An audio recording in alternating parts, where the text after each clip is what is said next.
मीरा जी और राकेश जी की 3 बेटियां और 1 बेटा हैं। दोनों बड़ी बेटी छाया और माया शादीशुदा हैं और अपनी अपनी गृहस्थी संभाल रही थीं। तीसरे नंबर पर बेटा नवीन है और उसकी शादी भी हो चुकी है और अपने पिता राकेश के साथ दुकान संभालता है। सबसे छोटी बेटी राशि जो अभी शादी करके विदा हो गई। राशि की विदाई कर थका हुआ घर। मीरा जी खूब रोने के कारण भारी हो गए फटे सुर में कहती जा रही हैं। सास और ननंदे चालाक होती हैं। उनकी चिकनी चुपड़ी बातों में आकर राशि कहीं उन लोगों को अपनी साड़ियाँ ना दे दे। मेरी सास तो मेरी पेटी ही खाली करा ली थी। बहुत समझाया है राशि को, पर वह आजकल की लड़कियों की तरह चतुर नहीं। और मीरा जी की दृष्टि अपनी बहू राधा पर गई। सास की नज़र परख राधा रसोई में जा छिपी।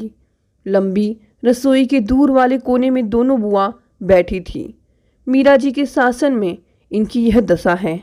राधा को आते देख बड़ी बुआ बोली, तनिक सुस्ता लो, ननद के ब्याह में तुमने गजब काम किया। राधा को थकान से हरारत हो रही थी। बुआ, अम्मा कहती हैं मैंने कुछ भी सही ढंग से नहीं किया। भौजी के रंग ढंग देखते हमारी उम्र गुजर गई दुल्हन।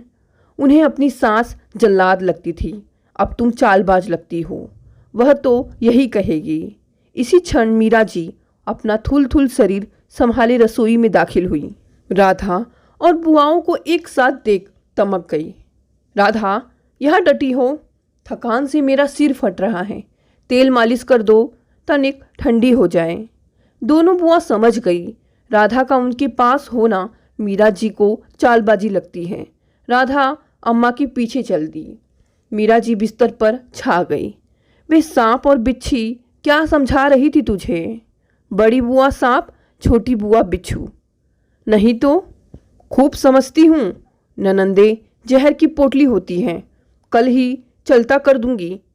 सांस का संपर्क डेंजर जोन होता है। तथापि बहू थोड़ा मुस्कुरा दी कि मीरा जी की तीनों बेटियां भी जहर की पोटली। बहू की मुस्कान का अर्थ समझ मीरा जी की चमड़ी चुनचुनाने लगी। क्यों मुस्कुराई? तुम्हारी नंदे गऊ की तरह है। हाँ अम्मा, गऊ।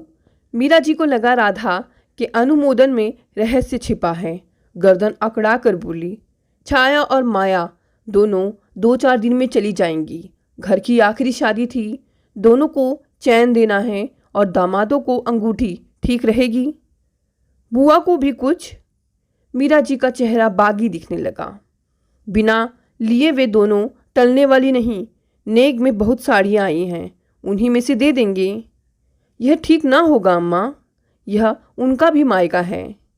जब भाई की बेटियां विदा होने लगे तो मायका उनका हो जाता है। राधा आगे बोल न सकी।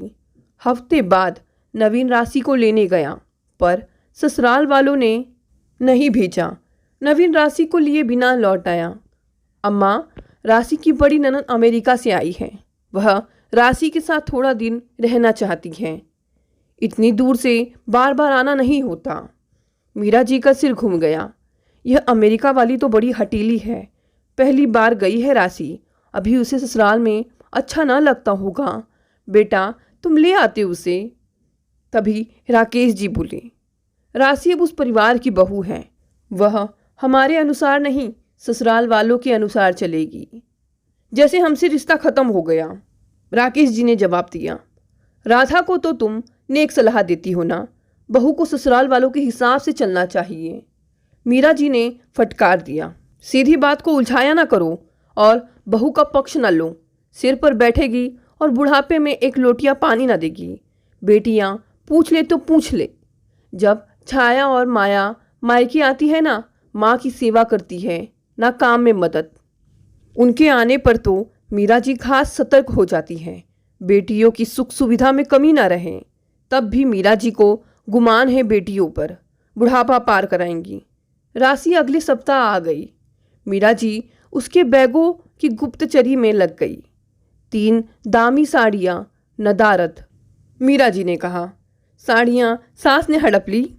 नहीं अम्मा, मैंने बड़ी ननंद, जेठानी और सासू माँ को एक एक दे दी। पुत्री की नादानी मीरा जी को नागवार लगी। इतना सिखा कर भेजा, पर तुझे अक्ल ही नहीं। अम्मा, भाभी जब पहली बार आई थी तो तुमने उनकी 3 साड़ियाँ रख ली थी, छाया दीदी, माया दीदी और अपने लिए। मुझे लगा सासू माँ जबरन रखे, इससे बेहतर है मैं अपनी इच्छा से ही उन्हें दे दूँ। यह क्या कि माल भी जाए और नाम भी ना हो। इसी तरह लुटाती रहो तो सास नंदे तुम्हें कंगाल बना देंगी। हाँ, कह देती हूँ, अभी सब नया नया है, इसलिए तुम्हें सब हरा ही दिखाई देता है। जल्द ही पता चल जाएगा कि सास नंदे जहर की पोटली होती है। तभी राशि हंस दी।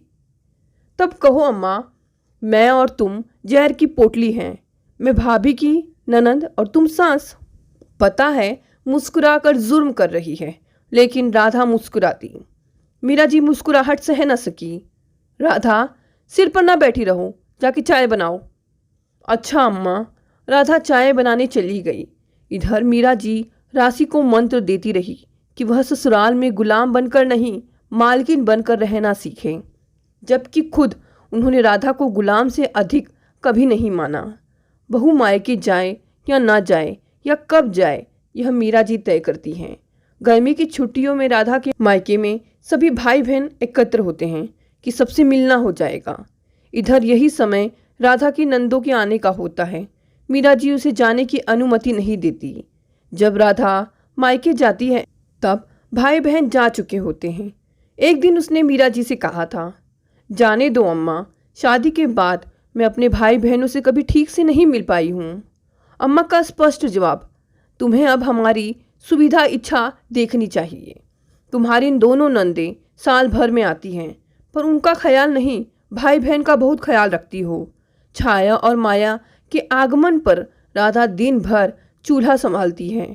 नवीन बड़े बड़े झोले लिए बाजार दौड़ता है। छाया और माया का पूरा समय ताश, सैर सपाटे और बाजारों में गुजरता है।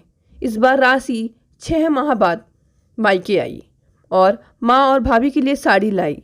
मीरा जी से नहीं देखा गया। मेरे लिए तो ठीक है, पर भाभी की चमची ना बनूं।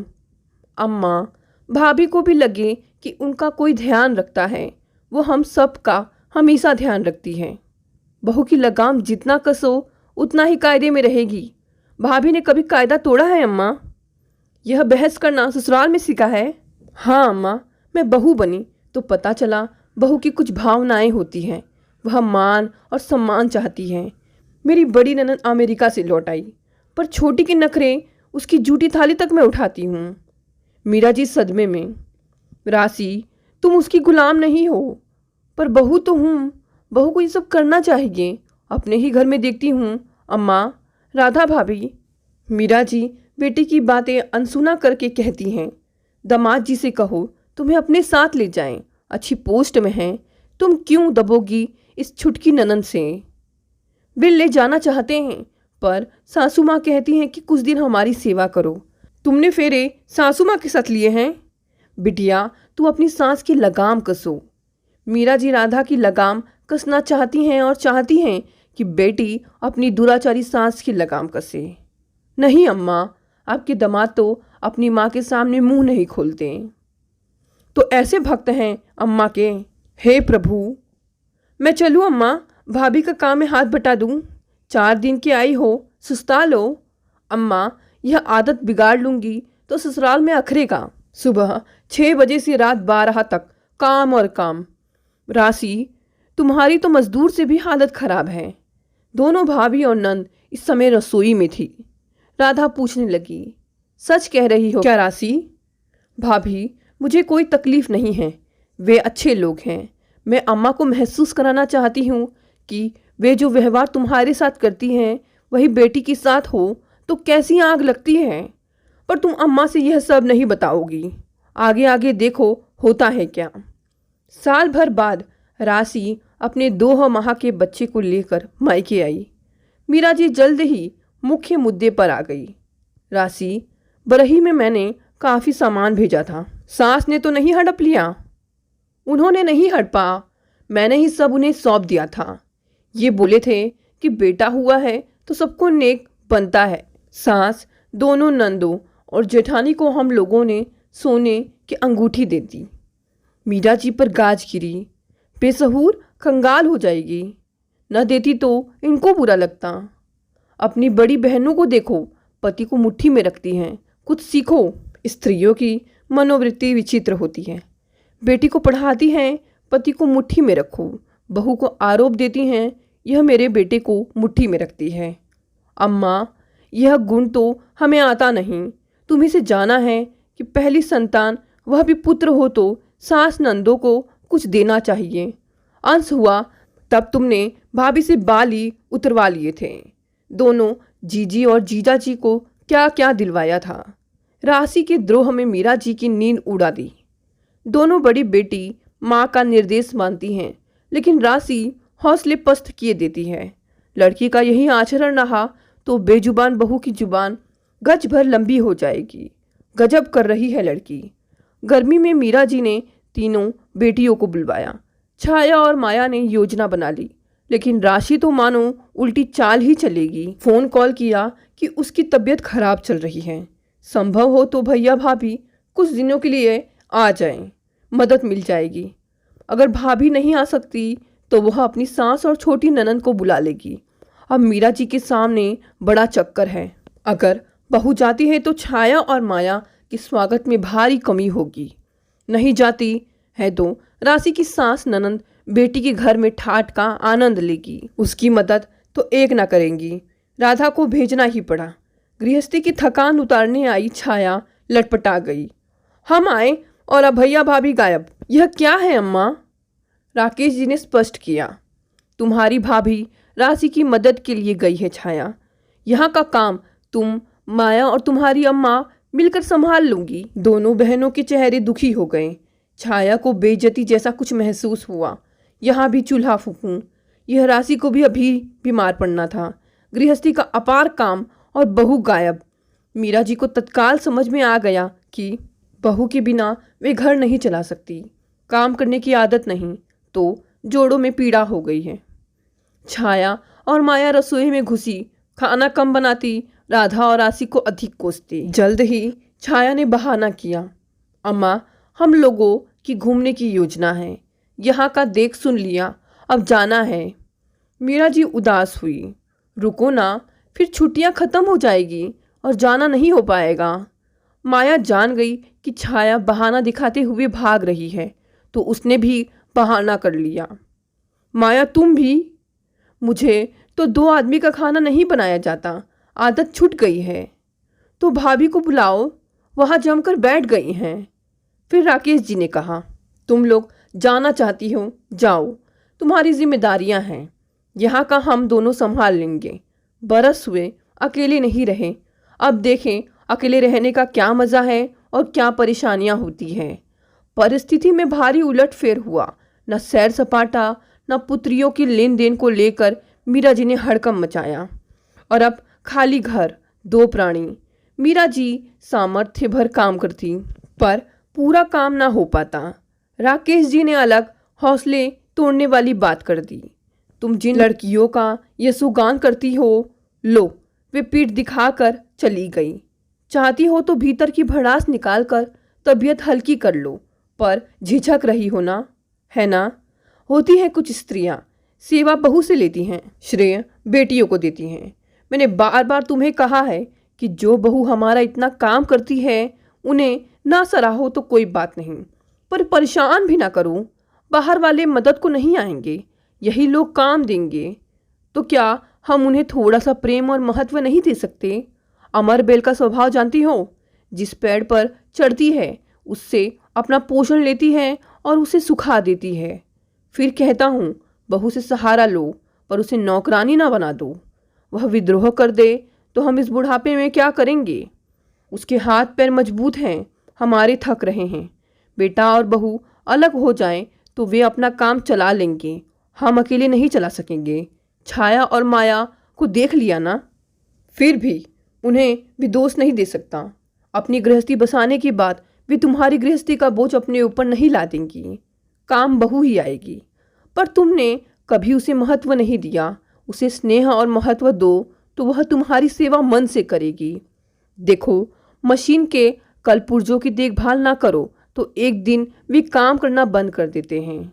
बहू तो इंसान है, उसकी इच्छाएं हैं, अधिकार है। मीरा जी सुनती रहीं पति की बातें। शायद वे पहली बार चित देकर सुन रही हैं, वरना पुत्रियों को अपना बल मानने वाली वे धीरज से किसी की नहीं सुनती हैं, मनमानी करती हैं।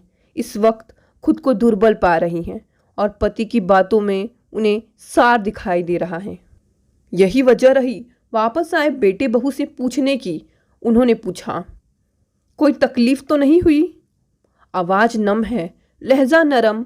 राधा ने सोचा था अम्मा एकदम दंगा कर देगी कि यहाँ लड़कियाँ तंग हुई और यह आनंद लूटने गई थी, लेकिन तस्वीर बहुत भिन्न। राधा ने बताया, राशि ने बिल्कुल तकलीफ नहीं होने दी। अम्मा, कैसी है उसकी तबीयत? यह बताना कठिन था। कैसे बताए कि राशि बेहद तंदुरुस्त है। घर उसे सौंप दामाद जी के साथ मनाली निकल गई कि भाभी तुम लोग कुछ दिन यहाँ एकदम फ्री होकर रहो। अम्मा जान लें तुम्हारे बिना घर नहीं चल सकता। दोनों दीदी एक दिन अम्मा की सेवा नहीं कर सकती। मीरा जी ने दोहराया, बेटा राशि ठीक है ना? बेटा हंसा, ठीक है अम्मा, तुम कैसी हो? दुबला गई हो? अचरज, अम्मा हंस दी। बुढ़ापा है, दुबलाएंगे ही ना। मैं तुम लोगों के लिए चाय बना दूं? चाय मैं बनाऊंगी अम्मा। आप इनसे राशि के हाल समाचार पूछो। राधा हाथ मुंह धोने के लिए स्नान घर की तरफ चली गई। मीरा जी जाते हुए बहू को देख रही थी। हाँ, थोड़ा स्नेह, थोड़ा विश्वास दो तो ये पराए घर की बेटियां पेट जाई बेटियों से अधिक अपनी हो जाती हैं। दोस्तों, ये कहानी यही समाप्त हो गई। अगर आपको ये कहानी पसंद आई तो इसे लाइक और शेयर करें, और अगर आप नए हैं तो इस चैनल को भी सब्सक्राइब कर लें। धन्यवाद दोस्तों, मिलते हैं अगली कहानी से।